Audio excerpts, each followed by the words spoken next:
രാജകീയ പ്രവേശനം. യേശുവും ശിഷ്യരും ജെറുസലേമിനെ സമീപിക്കവേ ഒലിവുമലയ്ക്കക്കരെയുള്ള ബേത്ത്ഫഗയിലെത്തി. അപ്പോൾ യേശു 2 ശിഷ്യരെ വിളിച്ച് ഇങ്ങനെ പറഞ്ഞയച്ചു: നിങ്ങൾ എതിരെ കാണുന്ന ഗ്രാമത്തിലേക്ക് പോവുക. അവിടെ ഒരു കഴുതയും അടുത്ത് അതിന്റെ കുട്ടിയെയും കെട്ടിയിരിക്കുന്നത് കാണും. അവയെ അഴിച്ചു കൊണ്ടുവരിക. ആരെങ്കിലും ചോദിച്ചാൽ, കർത്താവിന് അവയെ കൊണ്ട് ആവശ്യമുണ്ടെന്നു പറയുക. പ്രവാചകൻ വഴി പറയപ്പെട്ടത് പൂർത്തിയാകാനാണ് ഇത് സംഭവിച്ചത്.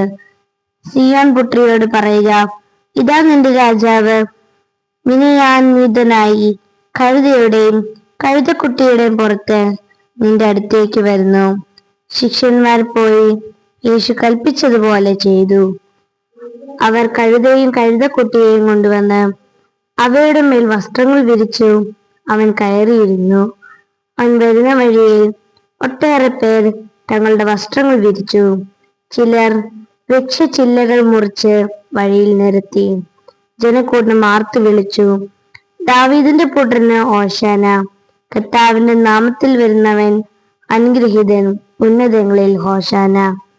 അവൻ ജെറുസലേമിൽ പ്രവേശിച്ചപ്പോൾ നഗരം മുഴുവൻ ഇളകിമറിഞ്ഞു. ജനങ്ങൾ ഹോസാന ഗീതങ്ങൾ ആലപിച്ചു കൊണ്ടിരുന്നു. ദേവാലയം ശുദ്ധീകരിക്കുന്നു. യേശു ജെറുസലേം ദേവാലയത്തിൽ പ്രവേശിച്ച് അവിടെ കച്ചവടം ചെയ്തുകൊണ്ടിരുന്നവരെയെല്ലാം പുറത്താക്കി. നാണയമാറ്റക്കാരുടെ മേശകളും പ്രാവ് വിൽപ്പനക്കാരുടെ ഇരിപ്പിടങ്ങളും അവൻ തട്ടിമറിച്ചിട്ടു. അവൻ അവരോട് പറഞ്ഞു, എന്റെ ഭവനം പ്രാർത്ഥനാലയം എന്ന് വിളിക്കപ്പെടും എന്നെഴുതപ്പെട്ടിരിക്കുന്നു. നിങ്ങളോ അത് കവർച്ചക്കാരുടെ ഗുഹയാക്കുന്നു. അന്ധരും മൂഢന്തരും ദേവാലയത്തിൽ യേശുവിന്റെ അടുത്തെത്തി അവൻ അവരെ എല്ലാം സുഖപ്പെടുത്തി.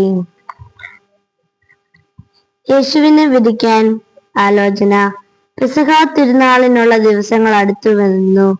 പുരോഹിതനും പ്രമാണികളും യേശുവിനെ എങ്ങനെ വധിക്കാം എന്നാലോചിച്ചു. പക്ഷെ അവർ ജനങ്ങളെ ഭയപ്പെട്ടിരുന്നു. അപ്പോഴാണ് യേശുവിന്റെ ശിഷ്യനായ യൂദാസ് കറിയോത്തായിൽ സാത്താൻ പ്രവേശിക്കുന്നത്. അവൻ യേശുവിനെ ഒറ്റിക്കൊടുക്കുവാൻ തയ്യാറാണെന്ന് അറിയിച്ച് പ്രധാന പുരോഹിതന്മാരുടെ അടുത്ത് ചെന്നു.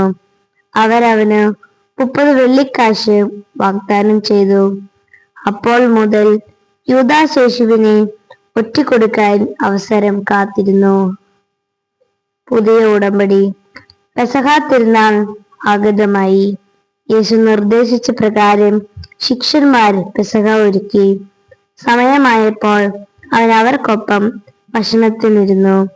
അവർ ഭക്ഷിച്ചുകൊണ്ടിരുന്നപ്പോൾ യേശു അപ്പം എടുത്ത് ആശീർവദിച്ചു, മുറിച്ച് ശിഷ്യന്മാർക്ക് നൽകിക്കൊണ്ട് അരുൾ ചെയ്തു, വാങ്ങി ഭക്ഷിക്കുവിൻ, ഇതെന്റെ ശരീരമാകുന്നു. തുടർന്ന് പാനപാത്രം എടുത്ത് കൃതജ്ഞതാ സ്തോത്രം ചെയ്ത് അവർക്ക് നൽകിക്കൊണ്ട് പറഞ്ഞു, നിങ്ങൾ എല്ലാവരും ഇതിൽ നിന്നു പാനം ചെയ്യുവിൻ. ഇത് പാപമോചനത്തിനായി അനേകർക്ക് വേണ്ടി ചിന്തപ്പെടുന്ന എന്റെ രക്തമാണ്. അവിടുന്ന് പറഞ്ഞു, എന്റെ പിതാവിന്റെ രാജ്യത്തിൽ നിങ്ങളോടൊത്ത് നവമായി ഇത് പാനം ചെയ്യുന്ന ദിവസം വരെ മുന്തിരിയുടെ ഈ ഫലത്തിൽ നിന്ന് ഞാൻ വീണ്ടും കുടിക്കുകയില്ല.